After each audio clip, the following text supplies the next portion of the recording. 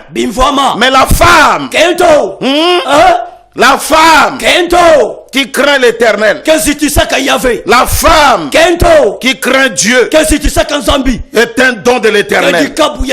C'est pour vous dire, aucun parent ne doit donner la femme à son fils. Donne-lui la maison, aucun. Donne-lui la voiture, aucun. Mets-lui dans une grande école, aucun. Mais quant à la femme, tu dois faire le choix de la bonne femme. Laisse-moi te dire, quand je te parle du Dieu que tu dois choisir, tu le trouves dans une église. L'église avec 5 critères.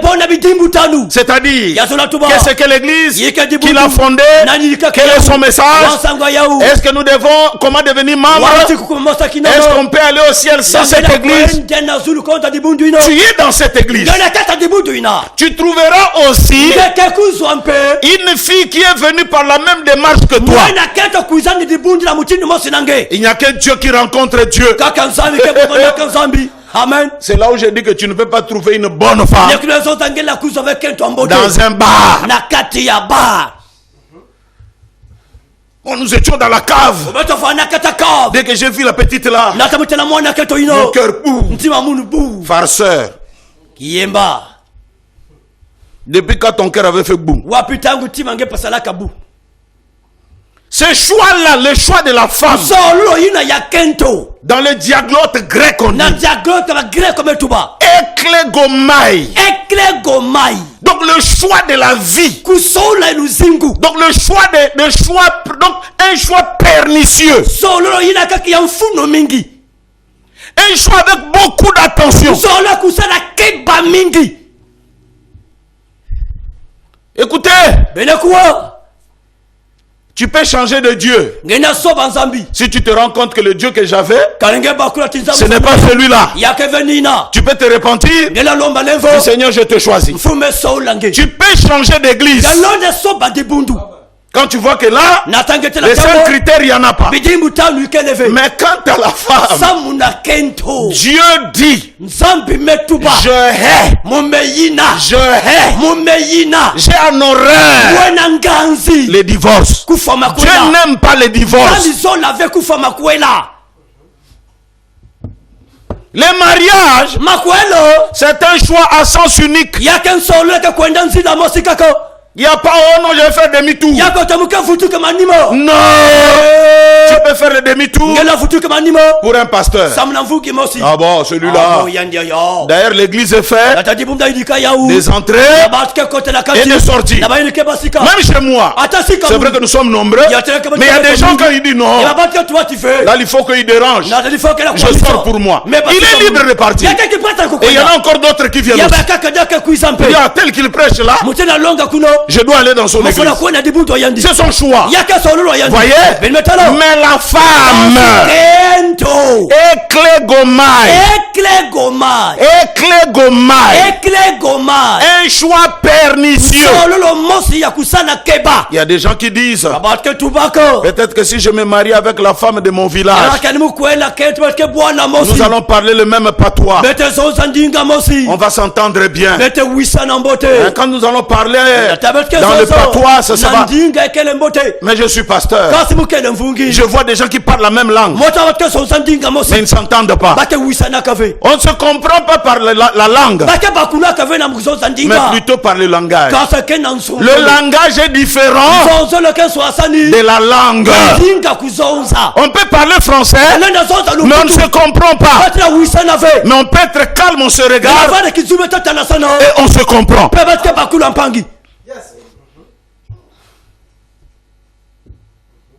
Je peux regarder mon enfant. Je fronce seulement les yeux. Et l'enfant vous dit, là papa a dit je ne dois plus jouer ici. Ça c'est le langage. C'est différent de parler. Alors quand tu as ta femme, vous avez un langage qu'on appelle le langage d'amour. Tu es là seulement. Tu reviens comme ça du boulot fatigué. Elle comprend déjà ton langage. Il dit là mon mari veut que je lui enlève la veste, que je lui enlève les chaussures, que je mette de l'eau pour laver ses pieds, que je lui mette à manger. Mais quand tu es là, tu commences à dire Clémentine, tu ne m'as pas vu. Oh, il y a problème. Eklégomai. Tu sais, la Bible dit quiconque s'unit à une prostituée devient une seule chair avec la prostituée. Pour ce qui est de la femme, si tu te lis avec elle, tu deviens une seule chose. C'est pourquoi c'est un choix très judicieux. C'est vraiment le choix le plus dangereux. Proverbe 12 verset 4. On dit une femme vertueuse est la couronne de son mari. Mais celle qui fait honte comme la carie dans ses os.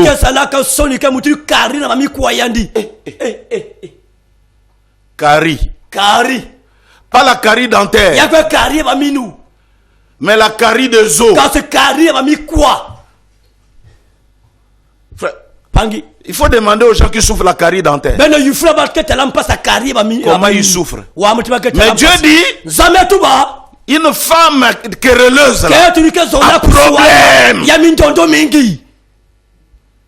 C'est la carie des os. La tuberculose osseuse. C'est Salomon qui disait, mieux vaut encore aller vivre sous le toit de la maison que de vivre avec une femme querelleuse. Et aussi sœur, il faut choisir. Ce n'est pas l'homme qui vient avec l'argent. Il y a des jeunes sœurs aujourd'hui qui ont leurs propres critères. Il y a même des sœurs qui parlent de ABC. Les critères de sœurs: argent, beauté, corpulence. ABC.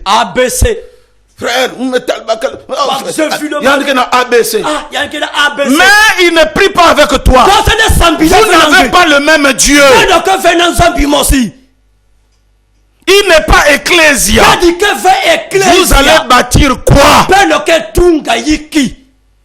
Les enfants qui naîtront, vous allez les élever avec quelle éducation? Laissez-moi parler aux frères qui sont déjà dans le message. Non, moi je vais aller chercher une femme dans le monde et je vais la convertir. C'est toi le convertisseur. C'est toi qui convertis les gens. Celui qui convertit, c'est le Seigneur. Et il ne le fait pas sur cette base-là. Non. Et elle va venir. Ou il va venir. Tu connais dans notre église. Pasteur Abeto Lifoko yann que cela fait babantu que kakananganda. Donc tu fais on est en train de baptiser les gens. Parce que nous on baptise comme la Bible, le temps de la Bible. Il n'y a pas des enseignements 12 mois de raffermissement de ceci. Non, la Bible dit celui qui croit et il sera baptisé sera sauvé. Et dans la Bible on dit même qu'il y avait un homme, un eunuque éthiopien. Dans le livre des Actes, il était en train de lire. Le prophète ne comprenait pas. Et Étienne est venu. Il dit, est-ce que tu comprends ce que tu lis? Il a commencé à lui parler. Et tout d'un coup, l'homme a dit, mais voici l'eau. Qu'est-ce qui manque que tu me baptises? Et sur ce, Étienne l'a baptisé. Sans cours de raffermissement. Non, celui qui croit est baptisé, il est sauvé. Voilà. Bon, il va venir. Je crois. Comme c'est Dieu qui sonde le cœur et le cœur. Est-ce que vous savez que Pierre ne savait même pas que Judas était le diable? Il n'y avait que Jésus seul. Comment moi je saurais? Je prends. Au nom de Jésus, je te baptise. Ils sont sortis. Vous allez entendre seulement 6 mois après. Mon pasteur, ce frère-là me cherche dans le mariage. À peine 6 mois. Il n'a même pas duré. Il n'est pas fermé. Or, il était venu pour ça. Oh, yani kuiza samuna yao. Et quand il va attraper ce qu'il a, Tangonde soyina vanda sosa. il retourne là où il est venu. Yanme futuka sikelme katuka. Frère, on ne te voit plus à l'église. Amnata dange vena dibundu. Oh non, mais moi. Oh, ve memuno. Il y a même un jeu croisé là. Yana mosimbo banaka. Vous vous dites que vous êtes des chrétiens. Mais la sœur là, c'est elle qui m'a amené dans le message. Elle-même, elle ne croit même pas le message. Comment elle peut m'influencer? Elle n'a jamais cru. Le fait qu'elle te prenne toi dans le monde, elle n'a jamais cru. Elle n'est pas notre sœur. Parce que dans le message, Frère Branham est contre ce mariage. Les Sangisa, mélange. Non. Le choix de votre femme reflète le miroir de votre âme. Si tu aimes le gros joue avec des trucs appliqués sur le corps, un jour les joues là vont faner. Tu aimes un ventre plat. Quand elle te donnera les enfants, le ventre va grossir. C'est là où vous voyez des gens en train de marcher, la femme est derrière, lui il est devant. Mais chérie, toi tu me fais la honte. Mais la honte c'est toi qui lui as fait gonfler le ventre. Elle a eu des enfants à cause de toi. Il faut l'aimer. L'amour est intarissable. L'amour, oh mon Dieu, mon Dieu. Le choix de la femme. Femme, le choix de l'homme.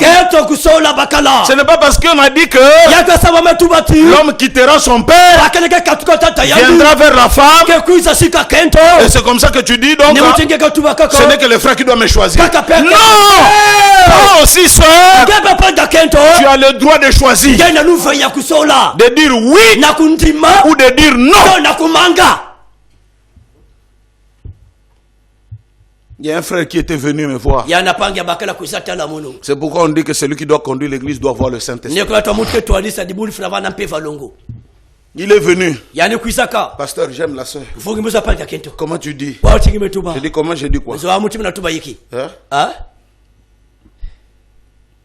Chez nous, avant de commencer tout, on fait les examens de sang. Quand ils sont allés faire les examens, on l'a trouvé avec les sida.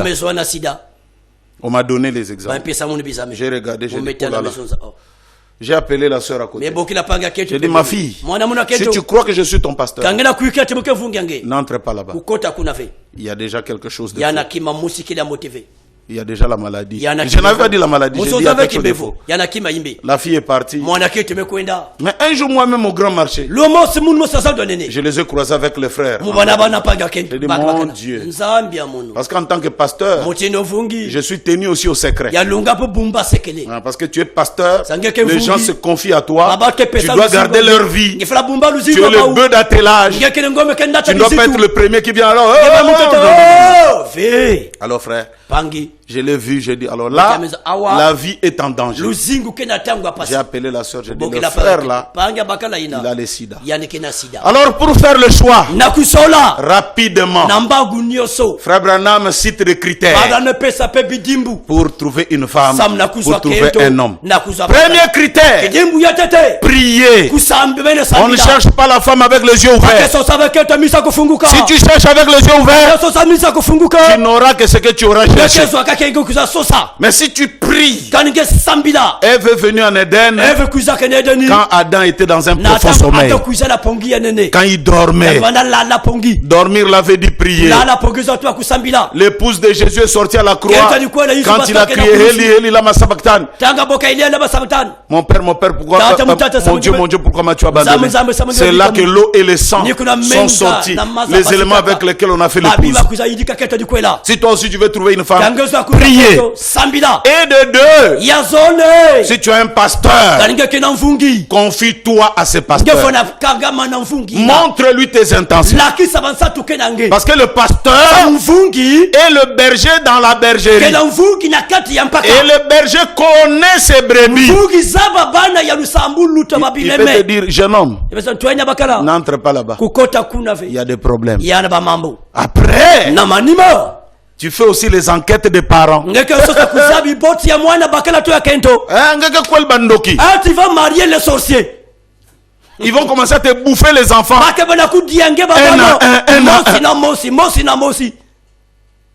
Fais les enquêtes des parents. Qui sont les parents de la jeune fille?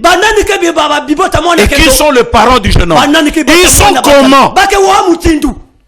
Tu vas arriver comme ça, tu trouves seulement ton beau-frère. Il prend la télévision. Tu vas chez le beau-père. Il tape la belle-mère. On a famille à bête, colère. Donc il y a personne qui peut. C'est lui-là. Je vais déjà me marier à une race. Si tu connais le background des parents, ça t'aidera à faire le choix. C'est très important. Et il y a un autre critère. Après avoir causé avec le pasteur, on déclare la fréquentation. Qu'est-ce que la fréquentation? Ce n'est pas encore le mariage. Venir chez la sœur, la prendre, aller à l'église, en cours de route. Voyez, vous connaissez. Mais pendant ce temps, vous ne couchez pas. Parce que Dieu a réprimandé. Vous voyez, Joseph voulait rompre avec Marie. Quand il a su que Marie était grosse, il n'y a pas au nom, on va essayer. La femme n'est pas une chemise à essayer. On va coucher tout d'abord ensemble pour essayer. Non, Dieu n'aime pas la souillure. Dieu n'aime pas la fornication. Parce que la fornication, c'est la vie avant le mariage. Il n'aime pas ça. Les fornicateurs, les adultères, tous n'entreront pas au ciel. Ainsi dit la Bible. Et après, il y a ce qu'on appelle la cour. Le fait de se parler. Tu vois la jeune fille. L'air où tu as la voiture. Quand je vois la voiture là, j'aime ça. Faudrait que je trouve ça. Toi, tu gagnes combien? 200 000. Elle te parle d'une voiture de 50 millions. Il y a une voiture de 50 millions. C'est pourquoi il faut se parler. Car la Bible dit c'est de l'abondance du cœur que la bouche parle. Et les garçons aussi. Si la femme, si elle me fait pas ça, je veux le taper très fort. Celui-là. Bandit. Il faut, nous avons déjà un pasteur. Il faut que je dise chez le pasteur. Pasteur, il faut déjà. Il faut pas qu'on aille loin parce que le frère, voilà pourquoi jusque là ce n'est pas encore le mariage.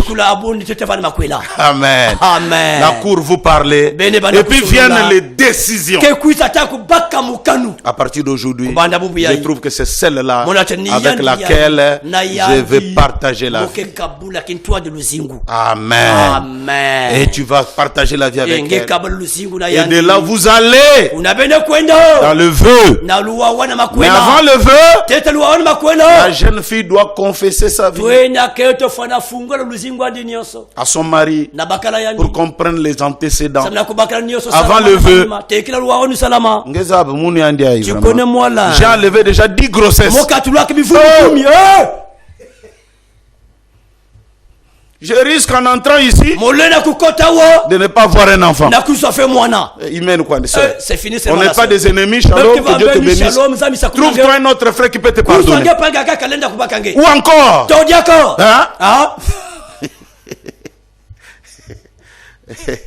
le frère aussi. Qu'est-ce un vrai bandit.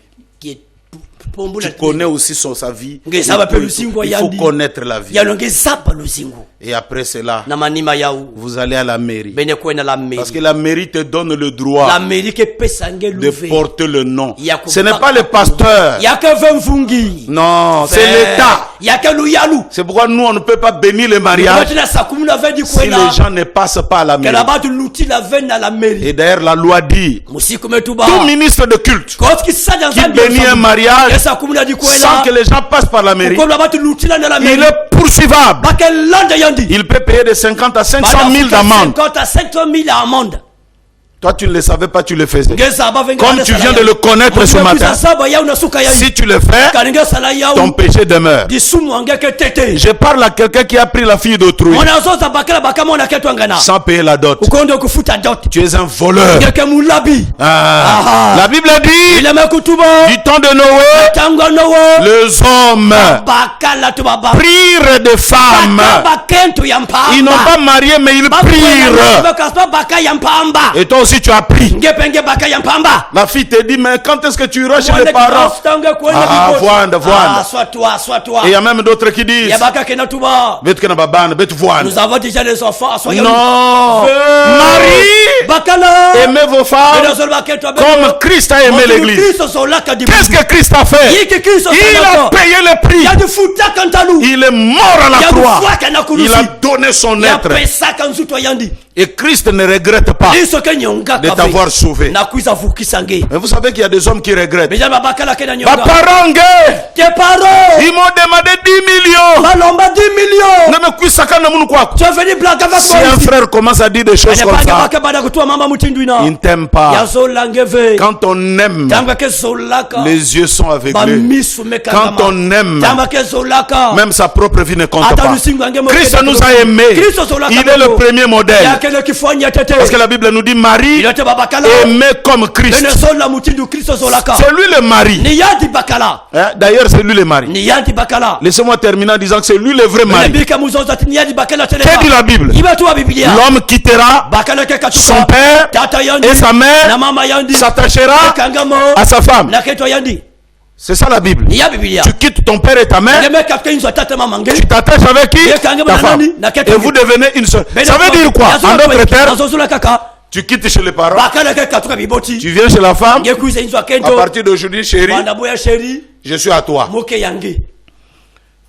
Et la sœur te prend, te loge, te montre ses parents. Mais dans notre monde ici, si tu fais ça, on va t'appeler Mario. Je suis pasteur, ça me fait 30 et quelques années. Et je suis en train de servir le Seigneur. 34 ou 35. Mes frères, écoutez. Depuis ce temps, j'ai toujours vu, c'est la femme qui quitte son père et sa mère qui va vers le frère avec le biloko, tout ça. C'est toujours la femme. Aucun frère n'est parti chez la femme. Donc ça veut dire que nous tous on n'a pas réalisé ce verset là. Mais il y a un seul qui a réalisé ça. Il s'appelle Jésus-Christ, le Dieu de William Branham. Lui il était au ciel. Il était chez son père, entouré des anges, des alléluia et de gloire. Mais il a quitté le ciel. Il est descendu et il est mort pour son épouse. Et il est entré dans son épouse. Et les deux sont devenus une seule chair. Et Tchewomo, voici l'homme. L'homme, Jésus-Christ. C'est lui le mari. Voilà pourquoi il est le modèle. Il est le modèle de tous les frères. Tu as aimé ta femme, tu n'as rien donné. Viens, on va s'asseoir, on va être. Non, ça ne va pas. Que Dieu te bénisse richement. Fais le choix de ton église et fais le choix d'une épouse. Et tu ne peux pas trouver l'épouse dans des bars, dans le monde, dans la région, dans les patois, dans cette même église, mangeant la même nourriture, se fortifiant par la même parole. C'est là où tu trouveras celle qui peut calmer tes ardeurs. Que Dieu te bénisse richement. Laisse-moi prier pour quelqu'un. Si tu as une requête, c'est comme il y a un papa qui nous a appelé des néo-apostoliques. Il dit, je suis ici, la femme m'a abandonné. Avec les enfants, je suis vraiment foutu. Je ferai tout pour te voir, frère, pour causer, te donner le conseil, prier pour toi. Quand il est tombé malade, la soeur est partie. Parce que tu avais fait un choix, un mauvais choix. tes choix. Et le choix détermine ce que tu seras. Laisse-moi prier pour toi. Seigneur Dieu, bénis mon frère qui me suit. Mets en lui le Saint-Esprit pour le conduire dans le choix de son église, le choix de son pasteur, le choix de la vie, le choix d'une épouse. Papa, fais-le. Guéris quelqu'un qui est malade. Bénis quelqu'un qui est malade. Au nom du Seigneur et Sauveur Jésus-Christ, j'ai ainsi prié et demandé. Amen. Amen. Que le Seigneur vous bénisse richement. On va juste regarder ceux qui prennent le baptême. Et si toi aussi tu veux te faire baptiser, tu pourras toujours appeler le numéro affiché. Que Dieu vous bénisse à tous et à toutes. Un grand shalom.